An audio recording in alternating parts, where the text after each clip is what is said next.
कर्नाटक विधानसभा चुनाव के लिए 10 मई को मतदान होगा। वैसे है तो ये एक राज्य का चुनाव, लेकिन इस बार कांग्रेस और बीजेपी दोनों की राष्ट्रीय राजनीति के लिए ये काफी अहम बन गया है। कर्नाटक दक्षिण भारत में बीजेपी की सबसे बड़ी राजनीतिक प्रयोगशाला है। इस बार की जीत अगर होती है तो 2024 के लोकसभा चुनाव में बीजेपी का मनोबल काफी ऊंचा रखेगी। वहीं कांग्रेस राष्ट्रीय स्तर पर बीजेपी विरोधी एक बड़ा मोर्चा बनाने और उसमें अपनी केंद्रीय भूमिका तय करने में जुटी हुई है। कर्नाटक में जीत विपक्षी खेमे के अगुवा के रूप में कांग्रेस की दावेदारी को और मजबूत बनाएगी। इन दोनों दलों के बीच पूर्व प्रधानमंत्री एचडी देवेगौड़ा की पार्टी जनता दल सेक्युलर भी अपनी अहमियत बनाए रखने की जद्दोजहद में है।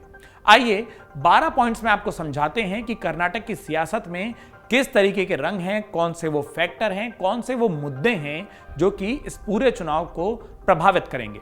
पहला पॉइंट, कर्नाटक में बीजेपी के लिए पूर्व मुख्यमंत्री बीएस येदियुरप्पा एक बड़ा फैक्टर बने हुए हैं। येदियुरप्पा की लिंगायत समुदाय के बीच अच्छी पकड़ मानी जाती है। साल 2013 के विधानसभा चुनाव में येदियुरप्पा नाराज होकर अलग बैठ गए थे और बीजेपी को इसका नुकसान उठाना पड़ा था। सिद्धारमैया की अगुवाई में कांग्रेस की सरकार बन गई थी। इस बार बीएस येदियुरप्पा खुद चुनाव नहीं लड़ेंगे, लेकिन अपने बेटे बीवाई विजेंद्र के लिए जोर लगाए हुए हैं। केंद्रीय गृह मंत्री अमित शाह की पिछली कर्नाटक यात्रा में विजेंद्र के लिए बड़ा संकेत भी मिला था, जब शाह खुद येदियुरप्पा के घर गए थे और वहां उन्हें इशारा किया कि वो अपना गुलदस्ता विजेंद्र को दे दें ताकि वो येदियुरप्पा से पहले विजेंद्र शाह का स्वागत कर सकें। लेकिन एक पेंच बना हुआ है। वो पेंच ये है कि विजेंद्र को येदियुरप्पा की परंपरागत शिकारीपुरा सीट से टिकट मिलेगा या येदियुरप्पा विरोधी खेमा उनके बेटे को वरुणा सीट की ओर धकेल देगा, जहां कांग्रेस नेता और पूर्व मुख्यमंत्री सिद्धारमैया की अच्छी खासी पकड़ मानी जाती है। अब दूसरे पॉइंट की बात करते हैं। बीजेपी येदियुरप्पा के जरिए लिंगायत वोटरों को अपना मानकर तो चल रही है, लेकिन मुश्किल यह है कि कांग्रेस येदियुरप्पा परिवार पर करप्शन के, भ्रष्टाचार के आरोप लगा रही है। कांग्रेस प्रवक्ता रमेश बाबू ने हाल में कहा था कि येदियुरप्पा के बेटे विजेंद्र के खिलाफ 5-6 गंभीर मामले हैं जो ईडी और इनकम टैक्स विभाग के पास पेंडिंग पड़े हैं। इसके अलावा कांग्रेस ने बीजेपी सरकार के खिलाफ 40% कमीशन सरकार का कैंपेन चला रखा है। इसमें उसने पेसीएम पोस्टर भी जारी किए। हाल में बीजेपी विधायक एम विरूपक्षप्पा और उनके बेटे की रिश्वतखोरी के एक मामले में उन्हें अरेस्ट किया गया था।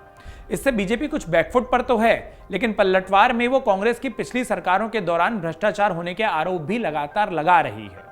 अब तीसरे पॉइंट की बात करते हैं। साल 2018 के विधानसभा चुनाव में कांग्रेस को 38% वोट मिले और बीजेपी को 36%। साल 2018 में सीटें बीजेपी के पास ज्यादा थी, लेकिन 2013 में कांग्रेस ने पूर्ण बहुमत की सरकार बनाई थी। तब सिद्धारमैया मुख्यमंत्री बने थे, लेकिन उस बार बात यह भी थी कि बीएस येदियुरप्पा ने बीजेपी का साथ छोड़ दिया था। साल 2018 में येदियुरप्पा जब बीजेपी के साथ आए तो उनकी सीटें बढ़ी। इस बार भी येदियुरप्पा बीजेपी के साथ हैं, लेकिन ऐसा लग रहा है कि बीजेपी में येदियुरप्पा को किनारे करने की भी कोशिश हो रही है। जिस तरीके से खुद उनको यह ऐलान करना पड़ा कि उनके बेटे विजेंद्र उनकी परंपरागत सीट शिकारीपुरा से चुनाव लड़ेंगे, उसे देखते हुए कांग्रेस निशाना साध रही है। कांग्रेस का कहना है कि बीजेपी येदियुरप्पा के बेटे को जानबूझकर सिद्धारमैया की सीट वरुणा की ओर धकेल रही है और अगर बीजेपी के अंदर चल रही इस रस्साकशी से लिंगायत वोटरों में कोई नाराजगी फैली तो बीजेपी को सच में दिक्कत हो सकती है। चौथे उस बड़े पॉइंट की बात करते हैं जो कि कर्नाटक के विधानसभा चुनावों में बेहद प्रभावी है। कांग्रेस और राहुल गांधी की अगर बात करें तो यह चुनाव उनके लिए काफी अहम हो गया है। राहुल गांधी की भारत जोड़ो यात्रा को कर्नाटक में बड़ा समर्थन मिला था। सबसे ज्यादा वक्त भी उन्होंने वहीं दिया था। राहुल पिछले काफी समय से करप्शन और अडानी हिंडनबर्ग के मामले को उठा रहे हैं।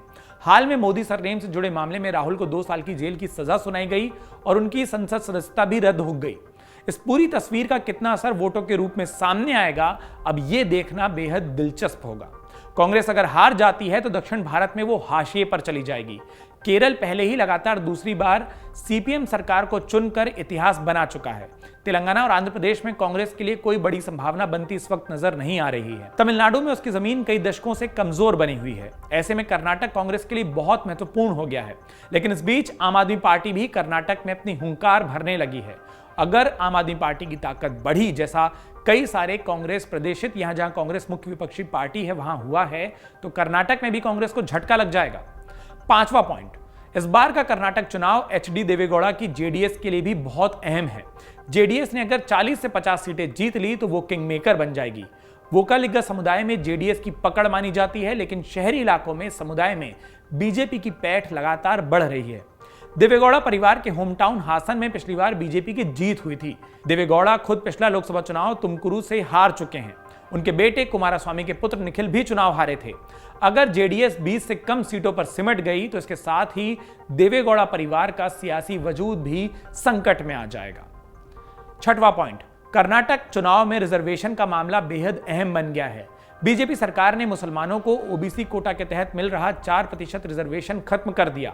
इसकी जगह 2% का कोटा लिंगायत और 2% का कोटा वोकालिगा समुदाय को दे दिया गया। बीजेपी ने मुसलमानों को ईडब्ल्यूएस कैटेगरी में डाल दिया। मुंबई सरकार ने इसके साथ ही विभिन्न दलित समुदायों के लिए एससी कैटेगरी में इंटरनल रिजर्वेशन भी शुरू किया है।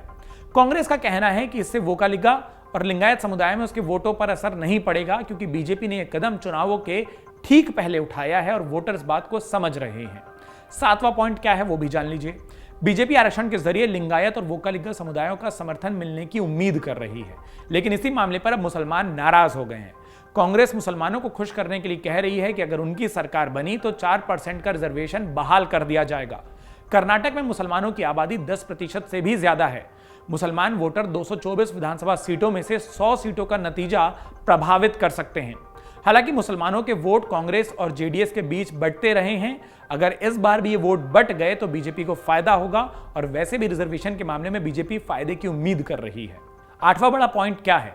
आठवां बड़ा पॉइंट यह है कि कांग्रेस का जो बयान है, जो कांग्रेस का कहना है कि अगर उनकी सरकार बनी तो हर परिवार को 2000 रुपए महीने दिए जाएंगे, और ये उस परिवार को होगा जिसकी मुखिया महिला हो।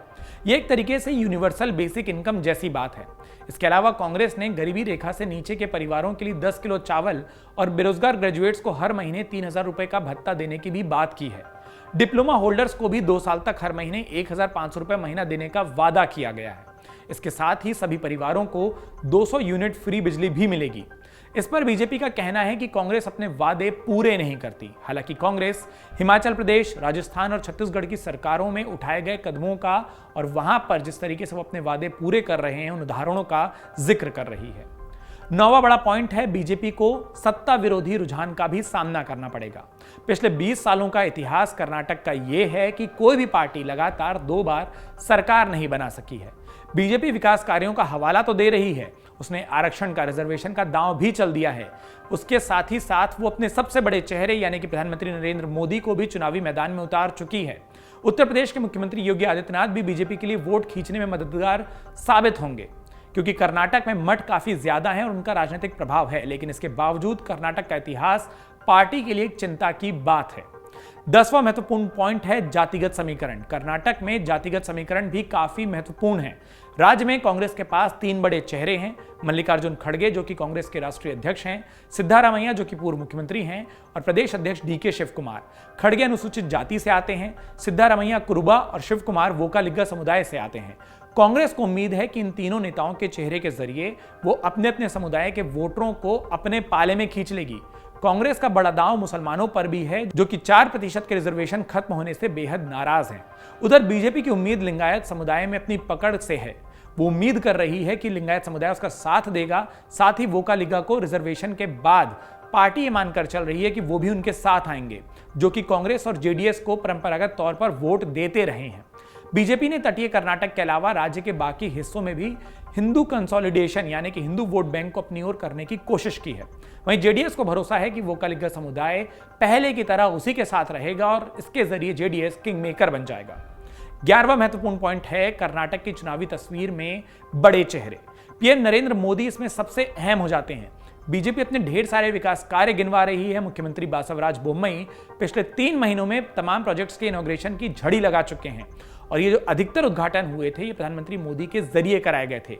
इस जनवरी से लेकर अब तक 8 बार पीएम मोदी कर्नाटक का दौरा कर चुके हैं। इस दौरान उन्होंने 50 से ज्यादा विकास कार्यों का उद्घाटन या शिलान्यास किया है। 8500 करोड़ रुपए के मैसूर बेंगलुरु एक्सप्रेसवे सहित 1 लाख करोड़ रुपए के प्रोजेक्ट्स का भी इनॉग्रेशन प्रधानमंत्री नरेंद्र मोदी ने किया। कर्नाटक विधानसभा चुनावों में जो 12 महत्वपूर्ण मुद्दे हैं उनमें से 12वां पॉइंट, जो सबसे आखिरी पॉइंट है लेकिन बेहद महत्वपूर्ण है, अब वो समझ लेते हैं। कर्नाटक चुनाव में कुछ दूसरे मुद्दे भी हैं जो असर दिखा सकते हैं। बीजेपी कांग्रेस पर वंशवादी राजनीति करने का आरोप लगा रही है। इसके साथ ही विदेश में राहुल गांधी के बयानों और सावरकर के बारे में उनकी टिप्पणियों को भी उछाला जा रहा है। इन सब के बीच महंगाई, बेरोजगारी और सांप्रदायिकता का ऐसा मुद्दा है जो दोनों ही दल अपने अपने तरीके से उठा रहे हैं। अब उम्मीद यह है कि हलाला, टीपू सुल्तान, हलाल खाना और इस तरीके के मुद्दे जो कि हिंदू मुसलमान का भेद बढ़ाएं या हिंदू मुसलमान वोट बैंक को अलग अलग करें, चुनावों के नजदीक आते आते, मतदान की तारीख करीब आते आते वो और ज्यादा उछलेंगे और ज्यादा गर्म होंगे। तो इन 12 पॉइंट्स में आपने समझा कि कर्नाटक विधानसभा का चुनाव को कौन कौन से महत्वपूर्ण मुद्दे हैं, कौन कौन से महत्वपूर्ण फैक्टर्स हैं जो प्रभावित कर सकते हैं। अब देखना यह है कि इनमें से कौन सा फैक्टर कौन सी पार्टी अपने हित में साध ले जाती है और कर्नाटक की सत्ता की चाबी को हासिल कर पाती है। अमर उजाला अब आपके टीवी पर भी। अपने स्मार्ट टीवी पर YouTube पर सर्च करें अमर उजाला, चैनल सब्सक्राइब करें और देखें ताजा खबरें, वो भी HD क्वालिटी में। और हाँ, बेल आइकन दबाना ना भूलें ताकि हर खबर हो आपके घर। अमर उजाला, निष्पक्ष, निर्भीक, निरंतर।